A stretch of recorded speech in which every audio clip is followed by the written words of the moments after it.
हिजो आज के अरे इलामको माई खोलामा चाहिँ एउटा माताले सपनामा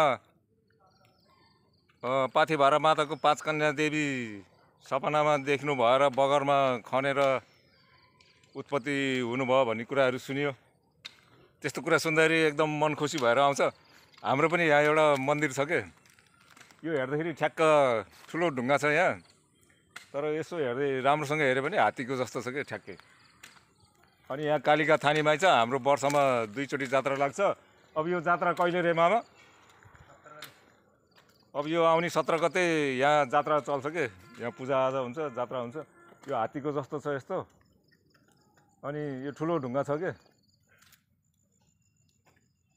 अनि यहाँ हामीले धेरै उयोहरू गरेका थियौँ पहिला। अब यहाँ हाम्रो हेटौँडाको मेयर साहबले यहाँ कुर्सीहरू, यो सिमेन्टको कुर्सी गमलाहरू थुप्रै दिनुभएको थियो।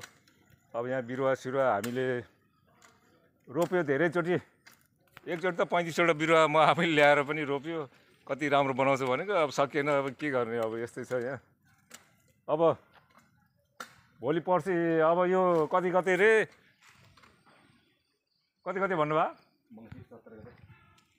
मङ्सिर 17 गते अब यहाँ जात्रा चल्छ। त्यो पूजाभन्दा अगाडि हामी एउटा अब फेरि समिति राम्रोसँग बनाएर व्यवस्थित गरेर केही राम्रो गरौँ भन्ने सोचे हो। अब सबैजनाले साथ दिनु होला।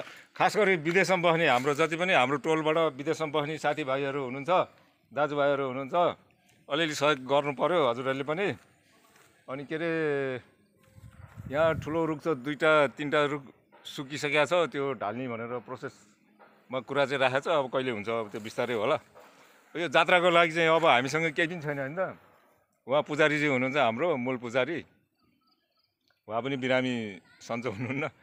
ल अलिअलि विदेशमा बस्ने जति पनि छ नि हाम्रो टोलको, उहाँहरूले चाहिँ जात्राको लागि अलिकति प्राथमिकता दिएर सोच्नु होला है, खबर गर्नु होला। अब यहाँ बत्ती सत्ती यताउति यसो यताउति गर्नुपर्छ। यो सबै यो हाम्रै ठाउँ हो, अब हामीले नगरे कसले गर्ने भन्ने कुरा हो।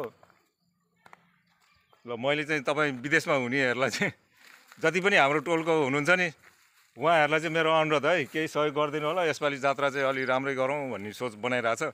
भोलि पर्सि हामी समिति बनाएर आधिकारिक रूपमा दर्ताको प्रोसेस पनि चाल्नेवाला छौँ। अनि अहिले त फुलसुल छ, रमाइलो छ, राम्रो छ। सबैजनाले साथ दिनु होला।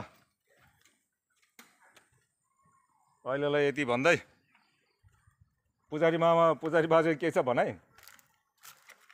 मेरो भनाइ चाहिँ के हुनु, अब मन्दिर विस्तार भइरहेछ, त्यो पनि मन्दिर चर्किरहेछ। एउटा कुरा त समिति नभएर नै हो। अब हामी छिट्टै विचारमा के छ भने समिति बनाउनु पाए, छिट्टै समिति बनाएर हामी दर्ता गर्ने हो नि त। अब यो अर्को शनिबार है त, दर्ता गरेर यो मन्दिर सबै चरिसक्यो, यो मन्दिर भत्काएर फेरि यहाँ नयाँ 4वटा पिलर गाडेर माथि साधन हालेर मन्दिर राम्रो बनाउनु पाए हुने भन्यो मेरो विचार। होइन मन्दिर बनाउँला बिस्तारै, अब एकताल सकिँदैन, बिस्तारै गरौँला नि। हाम्रो धर्मको, हाम्रो आस्थाको कुरा हो होइन त। सबैजना एकजुट हुनु पर्यो है। यसको लागि चाहिँ अलिकति विदेशमा बस्ने साथीभाइहरूले चाहिँ अलिकति प्राथमिकता दिनु पर्यो है त। यति भन्दै अहिलेलाई म बिदा गर्छु। अर्को शनिबार हामी के अरे समिति बनाउने कुरा भइरहेछ होइन त। ल समिति बनाएर अब यसलाई व्यवस्थित गर्छौँ हामी। ल